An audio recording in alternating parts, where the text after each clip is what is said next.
Lawmakers in Albany are in the middle of the process of deciding who will become the interim Attorney General of New York State. Of course, he or she will replace Eric Schneiderman. Schneiderman abruptly stepped down last week after 4 women accused him of emotional and physical abuse. All of the people on your screen were interviewed by lawmakers in Albany this week for the interim slot. One of them is the acting AG, Barbara Underwood, and she's considered by many to be likely to keep the job for the rest of the year. Once the interim spot is filled, though, people will start focusing on the November elections. And of all the people on your screen, they're all in the conversation as potential candidates. That includes Preet Bharara and Zephyr Teachout, both of whom could run as third-party candidates. Also on the list is Congressman Sean Patrick Maloney and a bunch of Albany lawmakers. And first of all, I want to give credit to Albany, to the Democrats in Albany, for making the interim spot less political, or am I just being naive? Oh. Like, at first they were going to nominate somebody who was going to run as an incumbent. It was pretty political.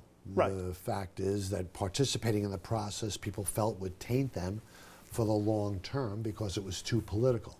So I don't know if it was anything but a political decision for people not to participate in what was perceived by the public as a purely cooked political process. Because it would have been overly political? Because it would have cut down on the authenticity of the candidates that are running. Yeah, whoever got it would have been salted by it. But, you know, I think it's, you know, I have mixed feelings on this because guess what? The state constitution gives the authority to essentially the assembly to make this pick. And so they're within their right to make a pick.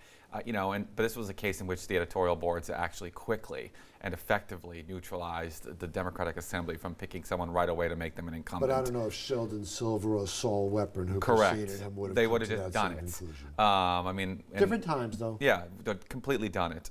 So in some respects, great. It's a nice process so that Barbara Underwood can stay as the acting Attorney General, and so the campaign can get underway. And I think, frankly, at the end of all this, that's what will happen, and Tish James will be the Democratic nominee. And I think that's what Democrats have done increasingly well, is that they seem to have consolidated behind one candidate. Yeah.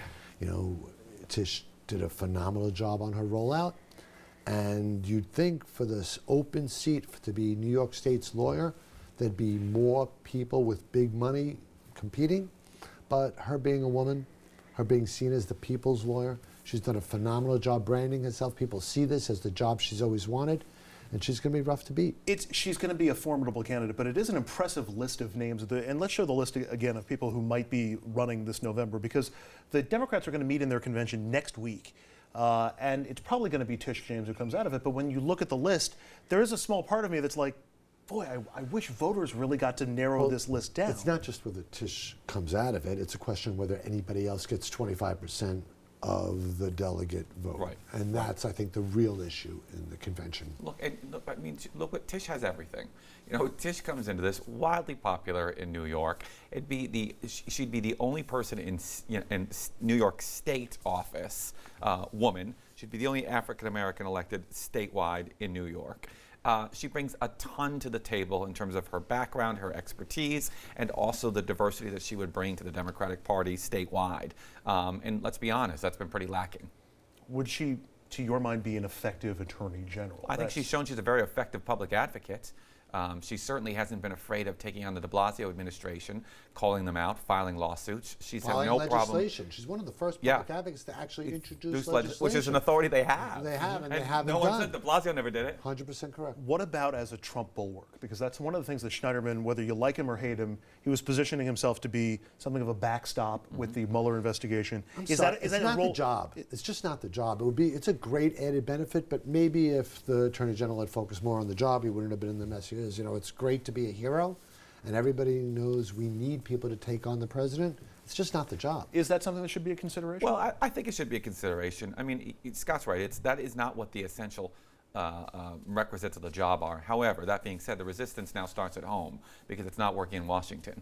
And so I certainly hope she will be that bulwark. But I also hope that she's going to do the job as the Attorney General and hold people in New York State accountable. All right, guys, let me take you for a little trip across the Verrazano Bridge to the showdown in the race for New York's 11th House District. That's all of Staten Island and a slice of Brooklyn. The incumbent Republican who is Dan Donovan's, locked in a death match primary against the former Republican congressman in that district, Michael Grimm. And I love going through this. It's the same Michael Grimm who was caught on camera threatening to throw a New York One reporter over a balcony. It's the same Michael Grimm who went to prison after admitting to tax evasion and admitting he knowingly hired undocumented workers at his restaurant. But despite that, internal Democratic polls show Grimm leading in the primary and have for some time. It's a lead that the Post also seemed to back up in reporting this week, which explains the tone of this. I love this Dan Donovan radio ad hammering Grimm. Inmate 834-79053, convict Congressman Michael Grimm. Crimes committed by convict Congressman Grimm: 20 counts of fraud. Guilty. Perjury? Guilty. Hiring illegal aliens? Guilty. Convict Congressman Michael Grimm. Awaiting the winner of that primary will likely be this man, Democrat Max Rose, who says he can defeat either Donovan or Grimm.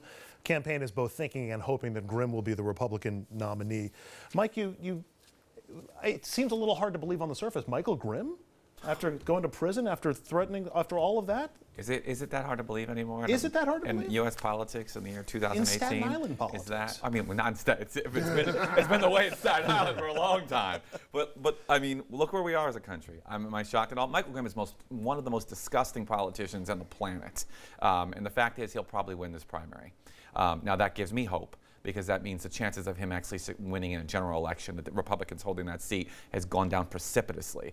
But I'm not surprised. I'm not surprised you have a president of the United States who was caught on tape talking about sexual assault. You got a president of the United States who paid off a porn star. So I'm not surprised that Michael Grimm, convicted felon who threatened to assault a reporter on television, could very well be the Republican nominee on Staten Island. You know, we have a tendency in this business to make more out of things than they really should be. And trying to find the Trump Democrats, the ones in Wisconsin and Michigan, the ones who let the election go to Donald Trump. Scott, there are more Democrats in the 11th district than there are Republicans. There's a voter registration advantage. First of all, the congressional seat went for Donald Trump by almost 10 points. Right. Secondly, the one thing that Donald Trump has succeeded in doing is numbing and desensitizing our country. We're not shocked by virtually anything anymore.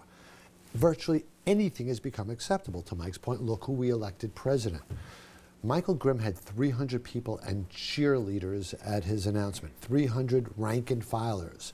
So there's something in this perception of him being like them, which should be both scary and we need to recognize as appealing to some voters. But now I come back to the same question that I asked last segment, which is about the bubble.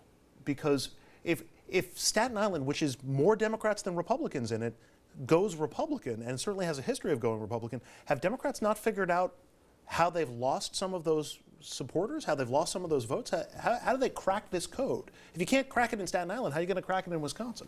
There's no doubt about the Democratic Party is having a hard time finding a message to combat the current environment. It's not clear that Max Rose is the best instrument for that.